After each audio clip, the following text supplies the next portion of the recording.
నేను ఎప్పుడు ఆ విషయం నాకు ఇష్టం లేదు మాట్లాడటం, కానీ ఇవాళ ఆ ద్రౌపది అమ్మని చూశాను ఆలయంలో.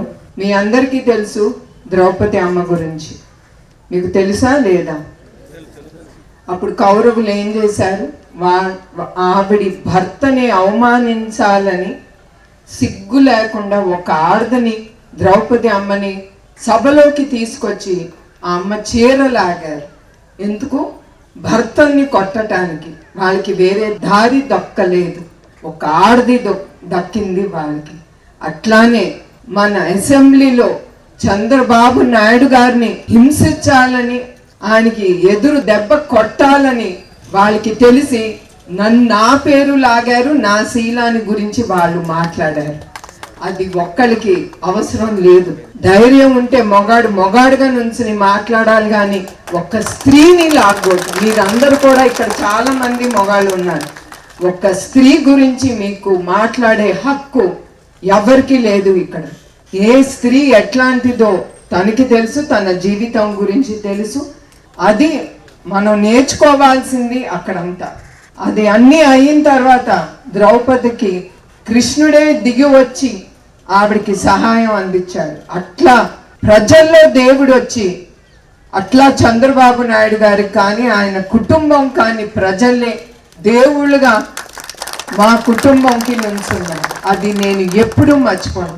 ప్రతి సందర్భంలో మా కుటుంబంలో చాలా జరిగినాయి మా జీవితాలు. ఇప్పుడే అన్నారు తిరుమలలో ఆ బాంబులు పెట్టి నక్సలైట్లు, కానీ ఇప్పుడు కూడా మా కుటుంబం హిట్ లిస్ట్లో ఉన్నా కూడా, ఇట్లాంటి అవమానాలు చాలా ఎదుర్కొన్నా కూడా ఆ దేవుడు అనేవాడు ఉంటాడు. ఎప్పుడు మా కుటుంబం మీకోసం, ప్రజల సేవ కోసం వాళ్ళు ఉన్నారు.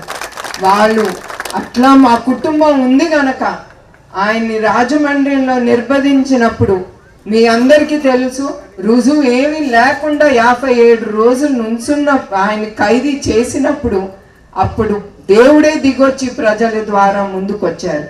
అదే గనక ఆయన తినుంటే ఆ 26 కోట్లని చివరికి చెప్పారు. ఆ 26 కోట్లు కూడా వాళ్ళు చూపించలేకపోయారు. అది మా కుటుంబం అంటే.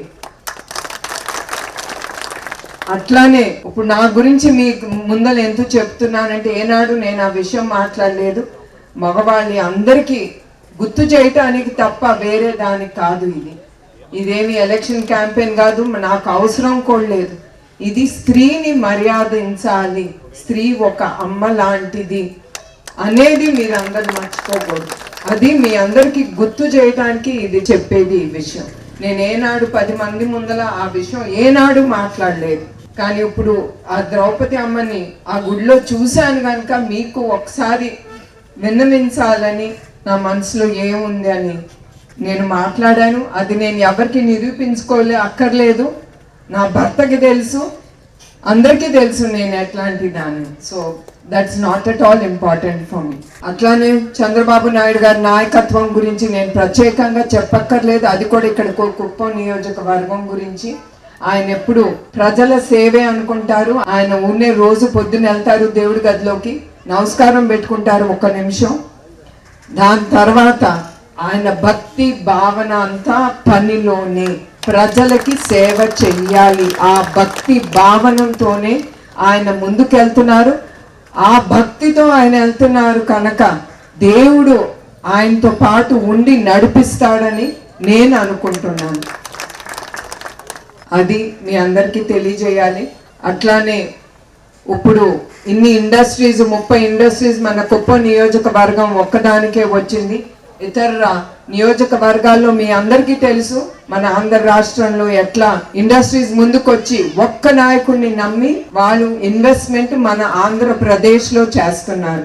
అది మీరు గుర్తుంచుకోవాలి. అట్లాంటి నాయకుడిని మీరు 40 ఏళ్ళు నమ్మి ఆయన ఎన్నుకున్నందుకు మీ అందరికీ నా హృదయపూర్వక నమస్కారాలు, మీకు నా పాదాభివందనాలు. ఎప్పుడు మేము మర్చిపోం. మీ వలన ఆయన తిరిగి 4 సార్లు సీఎం పదవికి ఆయన ఎక్కించిన ఘనత మన కుప్పం ప్రజలకే దక్కుతుంది. అట్లానే ఏ నమ్మకంతో మీరు ఆయనకి ఓటేశారో ఆ నమ్మకంతోనే ఆయన ఉమ్మడి ఆంధ్రప్రదేశ్కి కానీ, విభజన అయిన తర్వాత ఆంధ్రప్రదేశ్ కానీ ఆ ఉత్సాహంతో ఇప్పటి వరకు కూడా ఆయనకి 76 ఏళ్ళు వచ్చినా కూడా ఒక చిన్న కుర్రాడి లాగానే ఆయన ఆలోచిస్తారు. అందరూ హేళన చేయొచ్చు ఆయనకి 76 అని. నా సొంత కొడుకు లోకేషే అంటాడు, అమ్మ నేను నాన్నలాగా అంత ఓపిగ్గా నేను పని చేయలేను అని. అది కూడా అది నేను అనుకుంటాను గొప్పతనం అంటే అది దేవుడు ఇచ్చిన బలం ఆయనకి. ఆ బలం దేవుడు కొంతమందికే ఇస్తాడు. సొసైటీ కోసం మంచి కోసం ఆలోచించే మనిషికి దేవుడు ఎప్పుడు తోడుండి అతన్ని నడిపిస్తాడు. అది నేను ఎప్పుడు అనుకుంటాను. ఆయన అట్లా వెళ్తున్నాడంటే ఆయనకి దేవుడు ఆ బలం ఇస్తున్నాడు, ఆయన దీవిస్తున్నారని.